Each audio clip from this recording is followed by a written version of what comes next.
Saya akan ngaji tentang betapa mudahnya berbuat baik dan betapa mudahnya bersosialisasi yang jadi kebutuhan sosial masyarakat. Kemudian di saat yang sama sebagai kebaikan menurut Islam.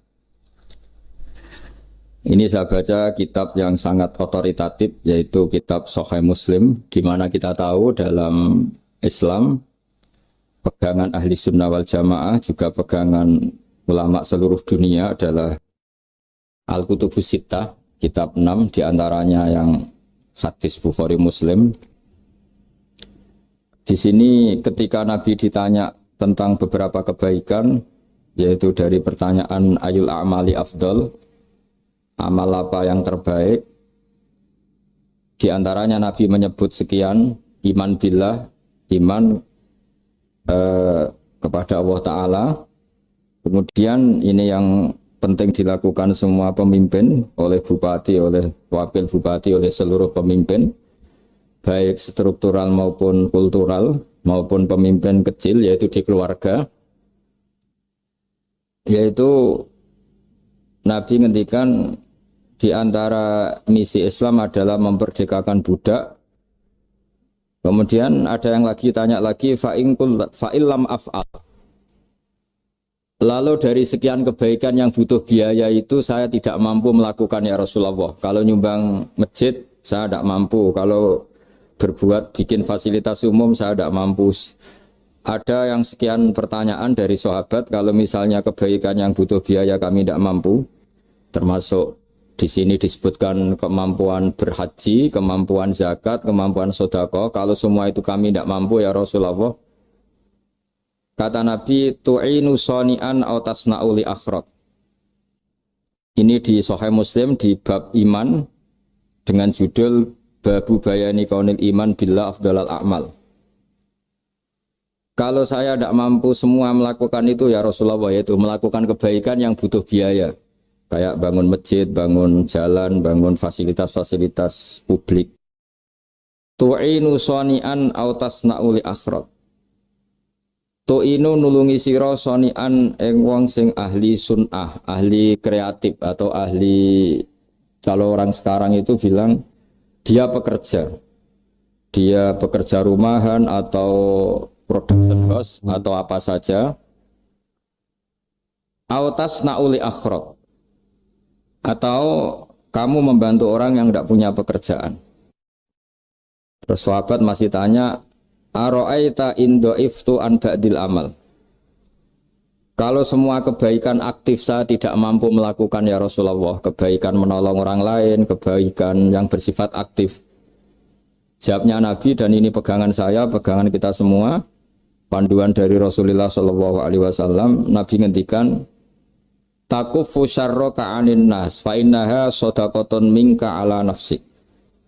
Ya, saya ulang lagi, takufu syarroka anin nas fa innaha sodakotun minka ala nafsik. Kamu dalam berislam cukup menjaga supaya kejelekan kamu tidak punya imbas pada orang lain. Ya, ini penting dalam Islam. Jadi kalau tidak bisa berbuat baik, potensi keburukan kita jangan sampai menimpa orang lain. Keburukan itu bisa kejahatan kriminal, bisa kejahatan pidana atau merugikan orang lain, atau kejahatan yang tidak sampai kriminal tapi mengganggu orang lain. Misalnya contoh gampang ini, saya sumpek-sumpeknya sendiri ingin jalan-jalan, main di teman yang di jam kerja. Ini kan sumpek-sumpeknya saya sendiri ingin hiburan, terus wisata atau dolan ke teman yang sebetulnya saat itu dia mungkin ngaji atau kerja atau harus memenuhi kewajiban cari nafkah. Gara-gara nemuin saya, akhirnya dia dikomplain sama majikannya, atau gara-gara nemuin saya, dia akhirnya tidak ngaji sama santrinya, atau gara-gara nemuin saya, dia terganggu aktivitasnya. Itu juga tidak boleh, karena berarti keburukan kita punya akibat pada orang lain. Jadi kaidah dalam Islam itu kalau tidak berbuat baik, potensi keburukan kita ini jangan sampai menimpa orang lain. Sehingga di sini Islam menyarankan uzlah. Uzlah itu nyepi. Jadi misalnya kita baru penat, baru bawaannya itu emosi, baru gak suka kumpul orang, itu ya sebaiknya jangan jalan-jalan, karena di antara kebaikan Islam itu tabassum, senyum, atau talqatu wajhin, ceria. Tapi karena kita mungkin jatuh kredit, jatuh hutang, atau punya masalah keluarga, sehingga bawaan kita itu emosi. Nah, dalam seperti ini sebaiknya uzlah, menutup diri. Sehingga kata Rasulullah SAW dalam zaman akhir, di antara kebaikan itu kamu meninggalkan manusia aktivitasnya, kemudian watada'un nas min syarrik, kamu meninggalkan manusia supaya enggak kena keburukan kamu. Jadi ada momen, ada saat di mana kita mungkin kalau ketemu orang itu bawaannya ingin sengak, ingin ngomong yang enggak enak, atau kita baru penat, itu sebaiknya uzlah saja, mengurung diri di kamar atau isolasi sendiri, karena bawaannya baru emosi. Nah, ini yang jarang dipraktekkan. Kalau sekarang malah banyak yang saat susah malah bawaannya ingin namam, ingin menvonis orang lain atau ngadili orang lain. Padahal pesannya Nabi, kalau semua kebaikan aktif tidak bisa kamu lakukan itu, takuffu syarra ka'anin nas fa innaha shadaqatun minka ala nafsik. Sehingga keburukan kita, ya saya ulang lagi, keburukan kita yang ingin emosi, ingin apa, itu tidak punya akibat orang lain. Di sini kearifannya Rasulullah SAW, beliau masyhur ngendikan, layak dilqadi wa ghudban. Jangan sampai seorang hakim bikin keputusan ketika emosi, karena bawaannya orang emosi itu pasti nggak terkontrol intelektualnya, nggak terkontrol nuraninya, nggak terkontrol semua sifat baiknya. Itu kalau punya keputusan bahaya sekali. Sehingga Nabi dari awal ngendikan layak dilqadi wa ghudban. Orang yang sedang emosi tinggi jangan bikin keputusan penting. Kemudian oleh ulama diteruskan juga jangan bikin keputusan penting orang yang sangat lapar, atau yang sangat kenyang, atau yang sangat ngantuk, atau yang super sibuk. Jadi hal-hal yang potensi buruk dalam mengambil keputusan itu harus ditinggalkan. Sehingga misalnya bupati atau wakil bupati kalau sedang tidak nyaman dengan suasana apa, nggak boleh rapat kemudian memutuskan keputusan penting. Begitu juga kiai dan semuanya. Nah, ini yang supaya otoritatif. Kenapa saya bawa kitab itu logikanya jelas ya. Kita sebagai dai, sebagai ustadz, atau sebagai mubalek, atau sebagai siapa saja, yang ingin kita wariskan ke umat Rasulullah adalah dawuh-dawuhnya Nabi. Dan kalau kita ngaji tidak pakai kitab, itu sebenarnya umat kita jejali dengan pikiran kita, dengan ide kita. Jangan-jangan ide kita, pikiran kita ini tidak mewarisi pikiran Islam, tapi pikiran kita atau emosi kita. Tapi kalau kita baca kitab, artinya umat ini berhak mendapat apa yang diteladankan dan disabdakan oleh Rasulullah SAW. Tapi kalau kita, itu pasti inginnya itu kita. Misalnya kita Bupati Banyuwangi, mungkin kita akan cerita Banyuwangi dengan asik. Tapi bagi daerah lain, apa urgensinya bagi saya? Begitu juga kalau kita kiai, mungkin kita akan cerita fadilnya kiai. Tapi bagi orang lain yang keutamaannya jadi pekerja, jadi satpam, jadi guru, jadi pegawai negeri yang adil. Sehingga subjektivitas kita ini akan tinggi. Tapi kalau kita sebagai kiai baca hadis, maka umat ini mendapatkan panduan dari Rasulullah SAW. Nah, dari sekian panduan itu, kata Nabi, jika Anda tidak bisa berbuat kebaikan aktif, maka kebaikan yang harus Anda lakukan adalah potensi kejelekan kamu jangan menimpa orang lain. Makanya saya berkali-kali bilang, saya ini termasuk kiai yang jarang main ke alumni. Karena tadi kadang-kadang alumni itu sudah mau kerja di tempat kerjanya atau mau janjian ngantar anaknya sekolah. Gara-gara ada saya, mungkin semua itu dibatalkan.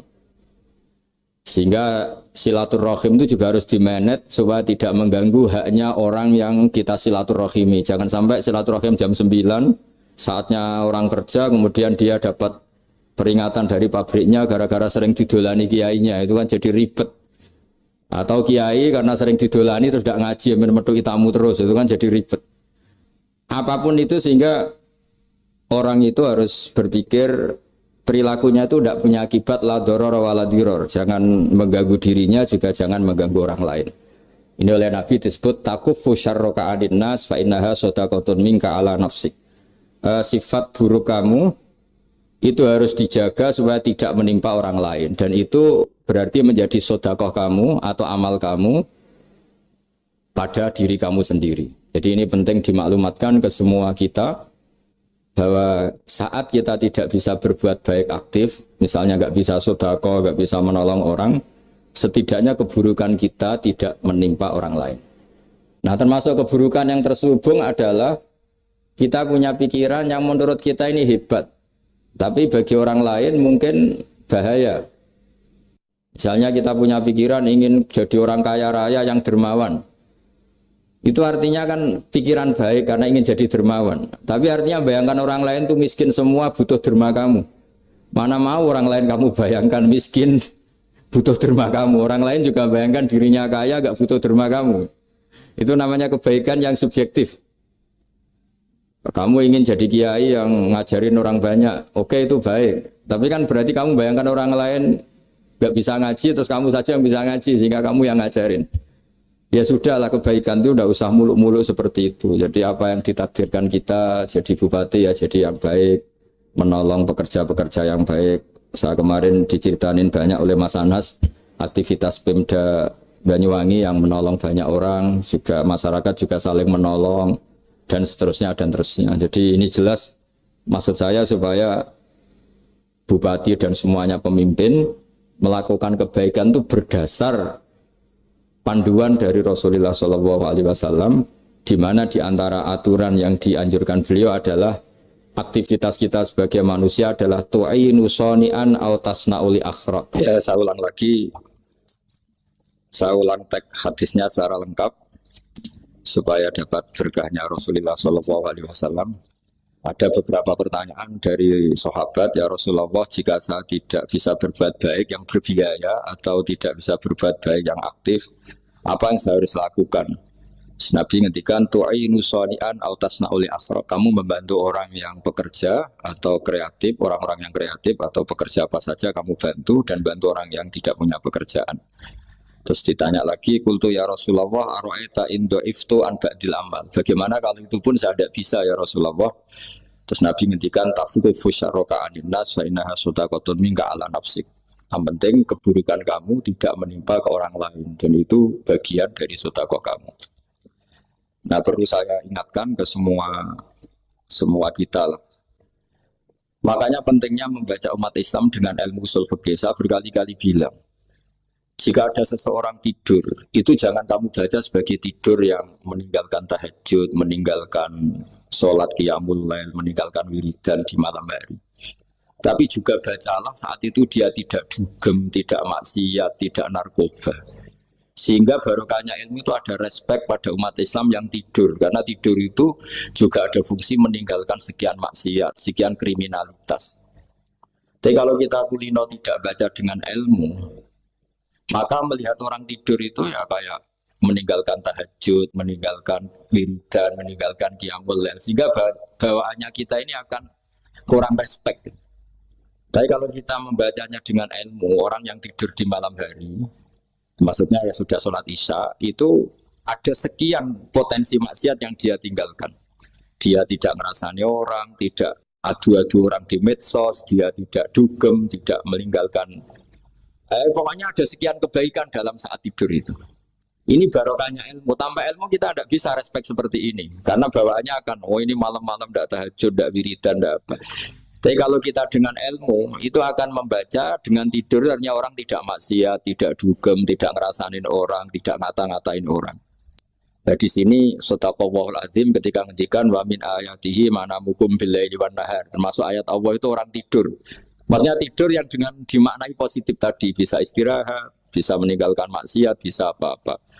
Nah ini di sini hebatnya Rasulullah SAW ketika beliau memandu kebaikan.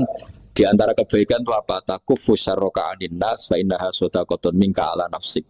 Kamu, potensi buruk kamu atau keburukan kamu jangan sampai menimpa pada manusia, pada orang lain, dan itu bagian dari sedekah kamu. Ya, saya mohon maaf sama Bu Bupati, sama semua Pemda, sama Wakil Bupati karena saya tidak bisa lama-lama. Saya punya wadifah. Tadi ini pun sudah ngurting ngaji saya karena saya harus ikut ngaji di sini. Dan mari sama-sama berdoa.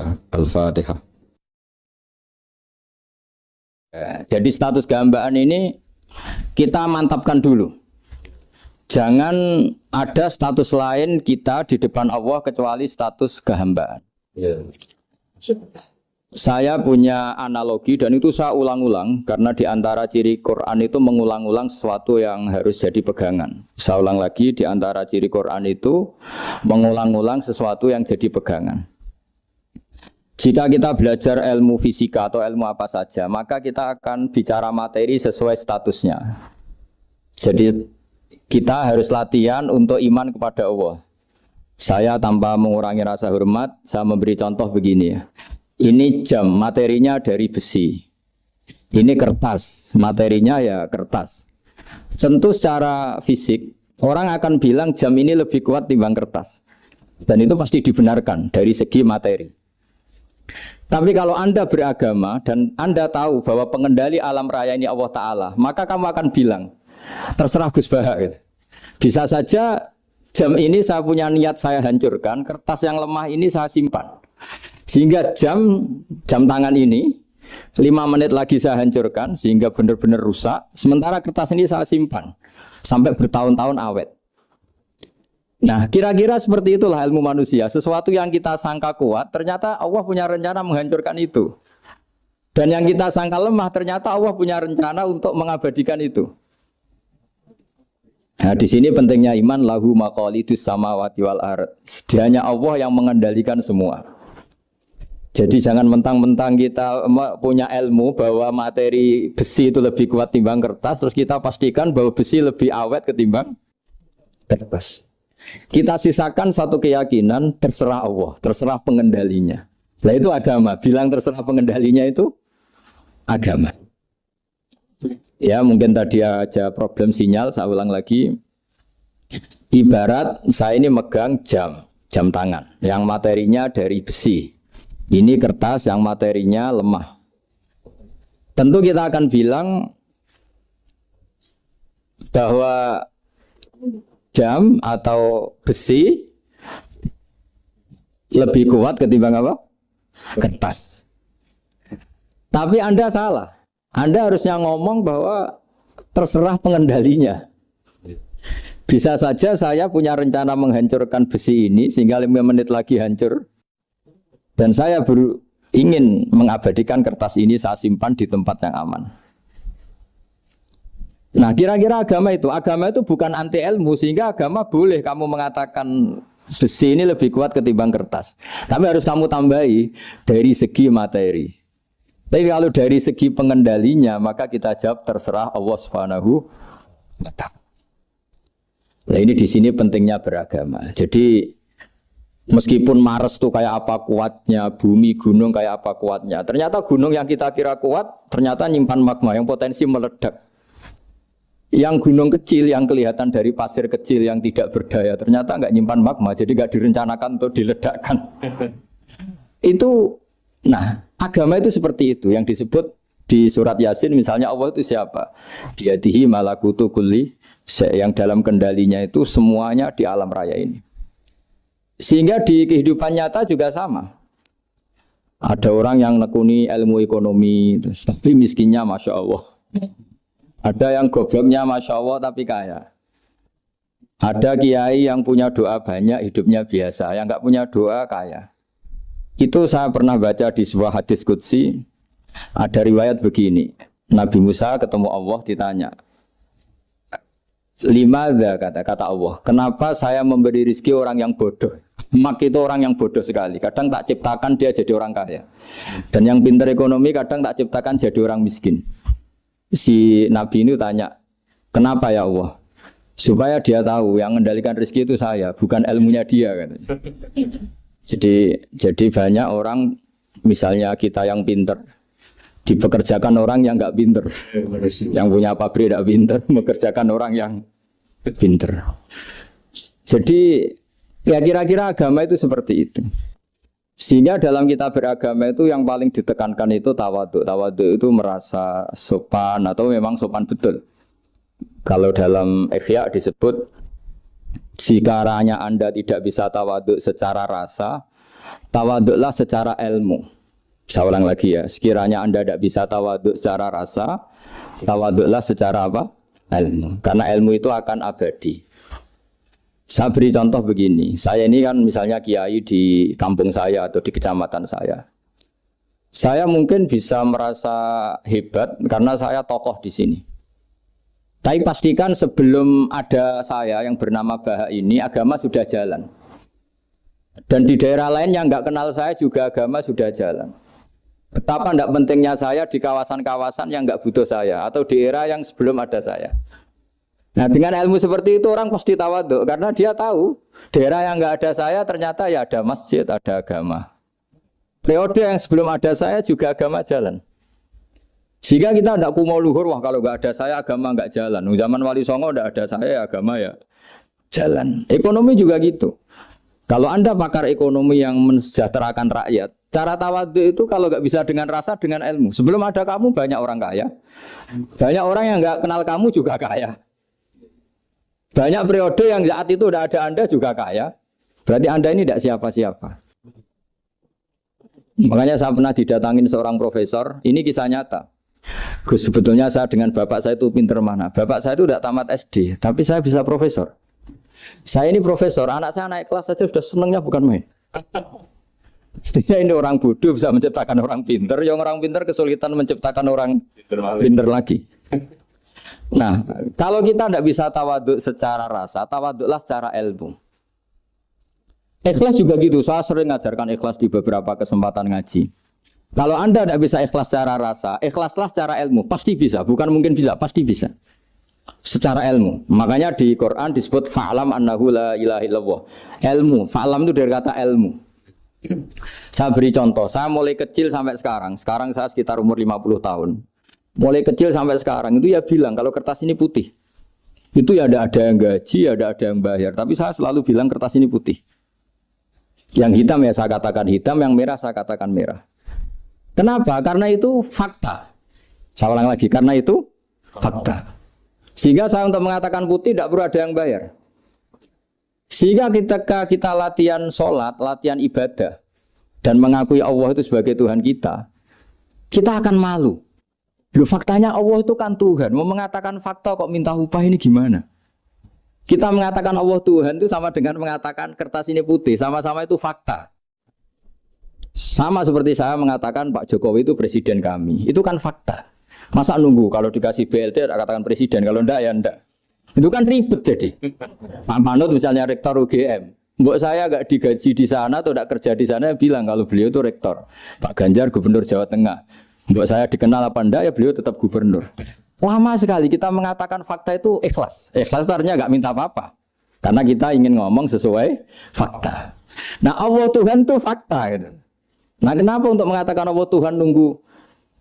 Dah, saya ini Tuhan kamu. Ya nunggu dulu Gusti, kalau engkau masukkan kami ke surga, engkau Tuhan. Kalau enggak ya enggak jadi. Itu tidak bisa seperti itu. Ya Allah tetap Tuhan. Nah, kalau Anda tidak bisa ikhlas secara rasa, ikhlaslah secara ilmu. Ilmu ya tadi kita akan selalu bilang yang putih, putih, yang hitam, hitam. Makanya ini pentingnya ilmu. Tawaduk juga gitu. Kalau Anda ditakdir orang yang GR, yang gede rumongso, ditakdir orang yang kumo luhur, secara rasa bisa dilawan secara ilmu. Ada periode di mana sebelum ada kita yang kaya ya banyak, yang dapat hidayat ya banyak, yang terpelajar ya banyak. Ada daerah yang nggak kenal kita, nyatanya pendidikan di situ jalan, sistem sosial baik. Betapa tidak pentingnya kita. Nah ini nanti memaksa kita atau melatih kita untuk tawaduk. Nah dari hikmah ilmu itu kemudian kita minta maaf sama orang lain itu mudah. Karena kita sadar bahwa adanya kita ini problem. Saya sering digojlok orang-orang kaya. Orang-orang kaya itu ya kadang agak kurang ajar tapi nggak bisa dibantah. Begini, pernah tanya saya gini, Gus, saya ini punya mobil mahal, harganya 2 miliar. Kayaknya yang berak pakai jalan raya saya kan. Bisa, bayarnya pajak saya mahal. Sehingga kayaknya paling pantas saya. Yang naik ontel itu kan nggak bayar pajak. Harusnya nggak boleh pakai jalan gitu sih. Terus saya bilang, mbah-mbahnya yang naik ontel itu pejuang, bapak kamu enggak kata saya. Kamu enggak warisnya kata saya. Artinya ada teori dalam kitab hikam itu kitab tasawuf dalam pesantren. Itu kebaikan saja di soal. Misalnya begini, kita ini bangga sebagai urip yang tertib, hidup yang tertib di kantor, di tempat-tempat pekerjaan.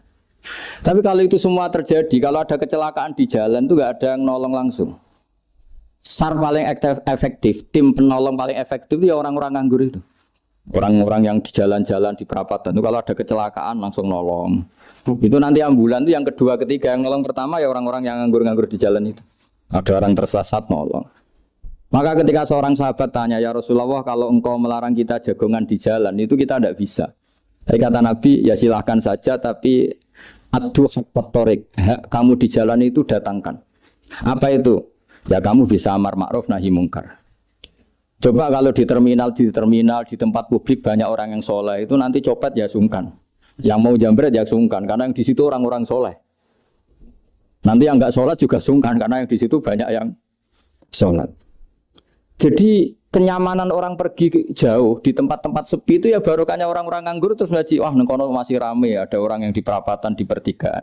Bayangkan kalau ini orang-orang soleh, pasti itu nyaman. Karena wilayah publik dihuni orang-orang yang soleh. Tapi orang pasti bilang itu nggak tertib. Kita inginnya hidup ya tertib di kantor atau yang suka di masjid, di masjid.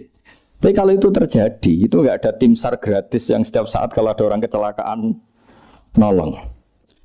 Makanya dalam makalah hikam itu paling masyhur diantaranya itu manusia itu siapa? Manusia itu mangkanat mahasinuhu masawiyah, fakih falatakun masawihi masawiyah. Manusia itu orang yang saat baik saja ada salahnya, apalagi masalah.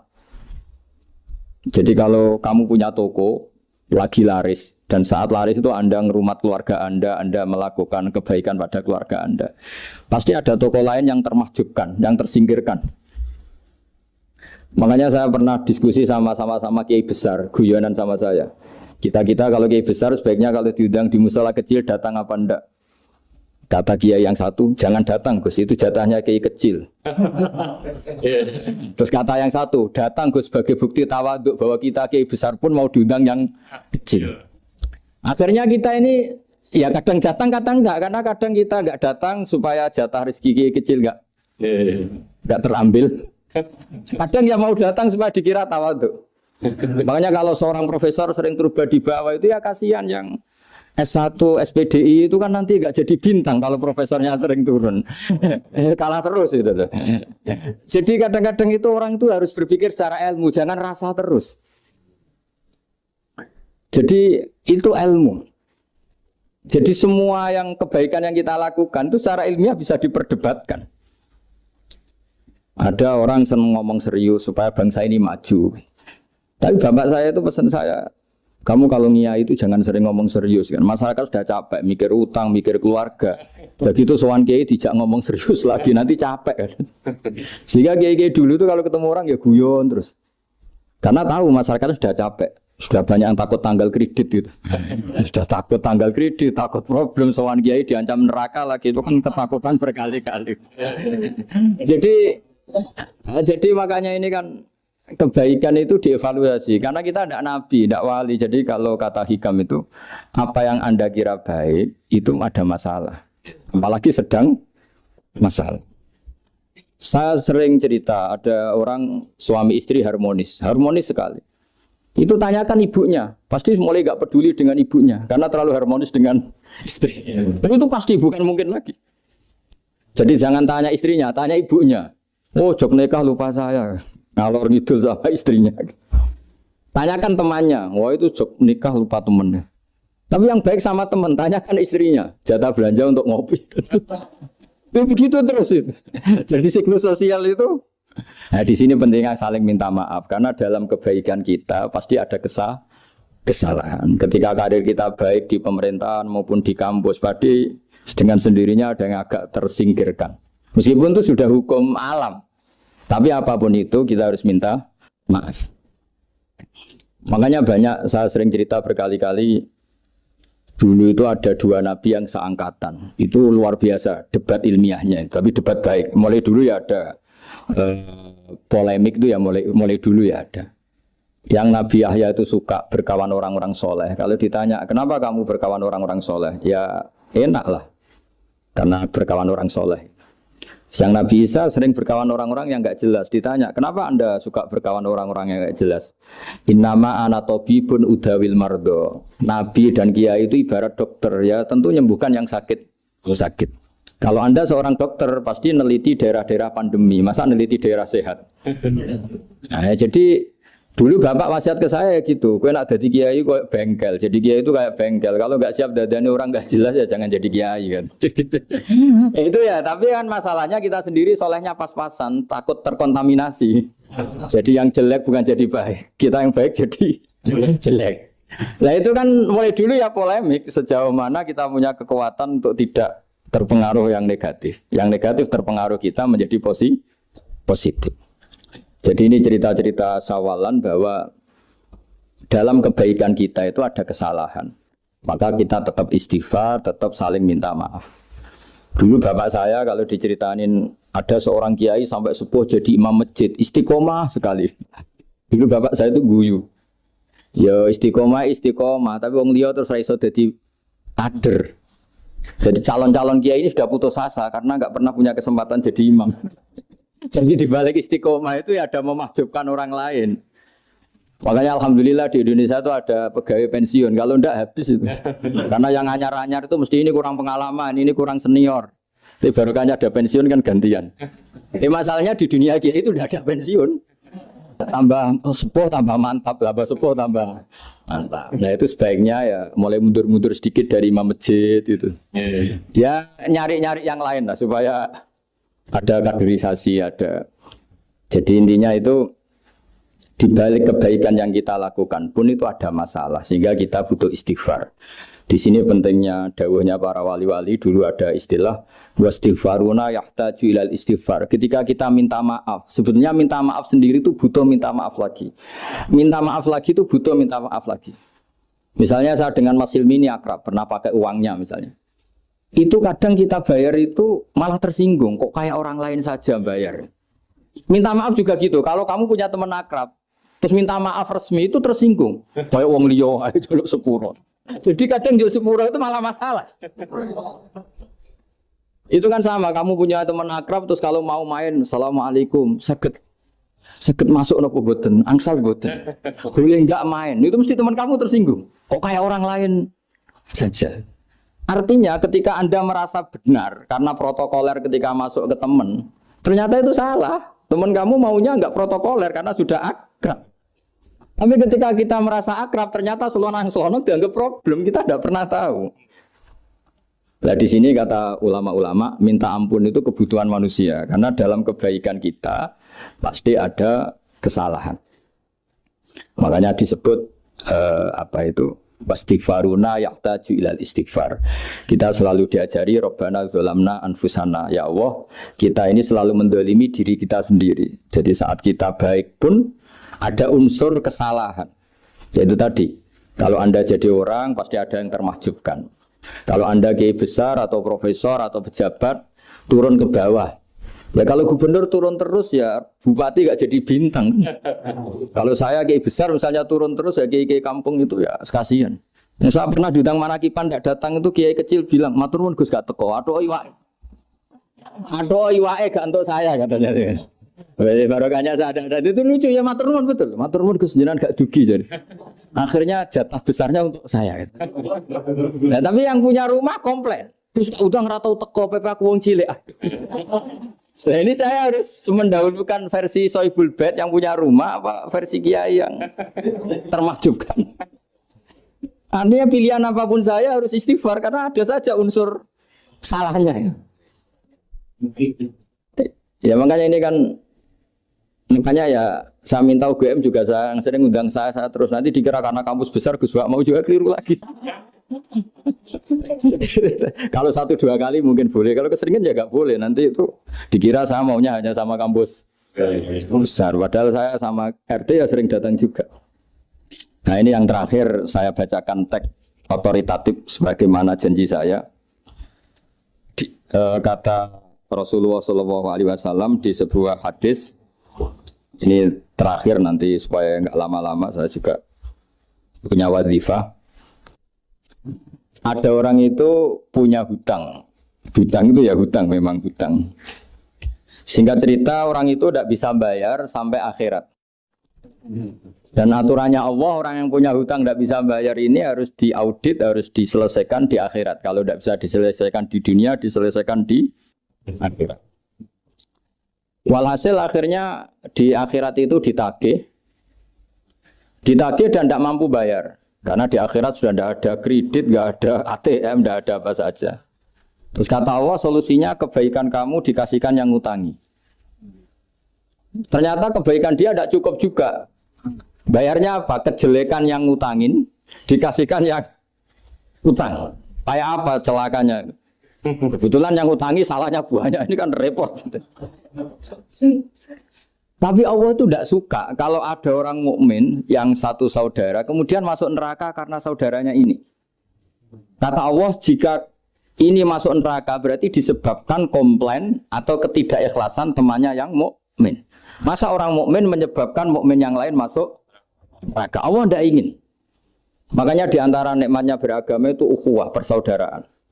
Baik persaudaraan atas nama iman atau atas nama kebangsaan atau atas nama kemanusiaan. Akhirnya si yang ngutangi ini tadi, jangan dibahasakan kreditur, nanti kita kayak bangunnya yang ngutangin nanti. Ya bahasa gampangnya yang ngutangin, karena tidak semua orang ngutangnya sama bank. Sama Allah ditunjukkan satu surga yang luar biasa. Nanti tak baca teks Arabnya ya, supaya dapat berkahnya bahasa Arab.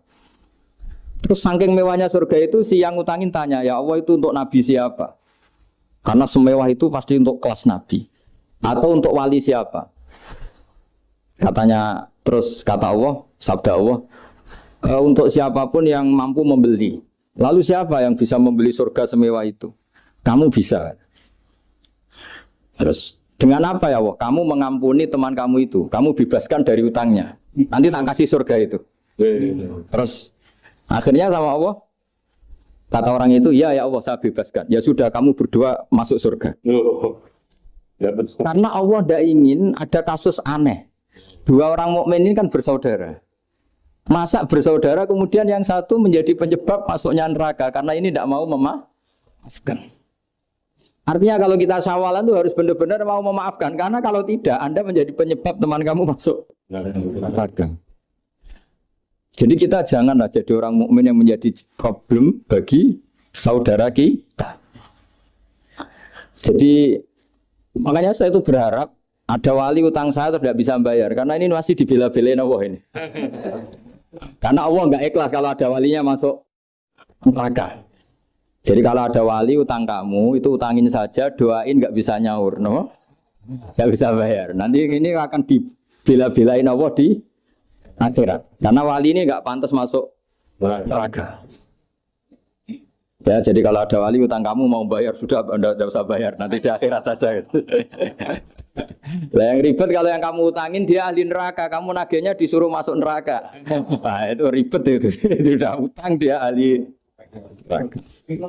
Ya tak baca teksnya supaya ini ada di kitab Ihya halaman 197 juz 2. Status hadisnya waqala sahihul isnad, kata Imam Hakim, hadis ini sahihul isnad. Saya baca Arabnya nanti insya Allah sebagian ya supaya kelihatan teks aslinya di bab hukukul muslim. Bainama Rasulullah sallallahu alaihi wasallam jalisun izdhika hatta badat sanayahu. Nabi ketika santai-santai duduk tahu-tahu tertawa sampai gigi depannya itu kelihatan. Jadi tertawa sangat sampai gigi depannya kelihatan. Yang notabene beliau sering hanya senyum, kali ini tertawa betul sampai gigi depannya kelihatan. Faqala Umar radhiyallahu anhu ya Rasulullah bi abi anta wa ummi malladhi adhakaka. Apa yang bikin kau sampai tertawa seperti itu? Qala rajulani min ummati jasaya baina yaday rabbil izzah. Dua lelaki dari umatku sama-sama sungkeman nuntut keadilan di depan Allah. Jasaya itu sungkem, duduk bersimpuh itu kalau dalam bahasa Arab itu apa? Namanya jasiyah. Faqala ahaduhuma ya rabbi khudli madlamati min hadza. Faqala wa rudda ala akhika madlamata. Qala ya rabbi lam yabqali min hasanati syai'un. Faqala wa ta'ala li talib kaifa tasna'u bi akhika wa lam yabqalahu min hasanati syai'un.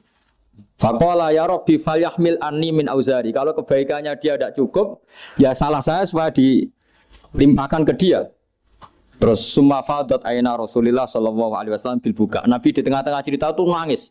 Senangis-nangisnya karena habis seneng lalu nangis karena ini kan kebaikannya sudah dikasihkan habis cukup enggak cukup. Akhirnya kejelekan yang ngutangin ini diberikan. Makanya kalau kamu ingin masuk surga, utangi orang-orang soleh sebanyak-banyaknya. Dan doain nggak bisa apa? Nyaur. Tapi tak jamin orang soleh itu nggak suka utang. Karena hidupnya sederhana ini. Kayaknya saya tidak akan utang Mas Ilmi itu. Karena orang soleh itu hidupnya sederhana, pasti tidak butuh. Kalaupun utang paling ya untuk makan kan gampang nyaurnya apa? Terus kata Rasulullah, faqala inna dzalika la yaumun azimun yauma yahtadun nasu fihi ila ayuhmala anhum min auzarihim. Terus fayaqulu wa ta'ala lil mutadzallim irfa basarak. Coba kamu lihat yang di sana itu ada apa?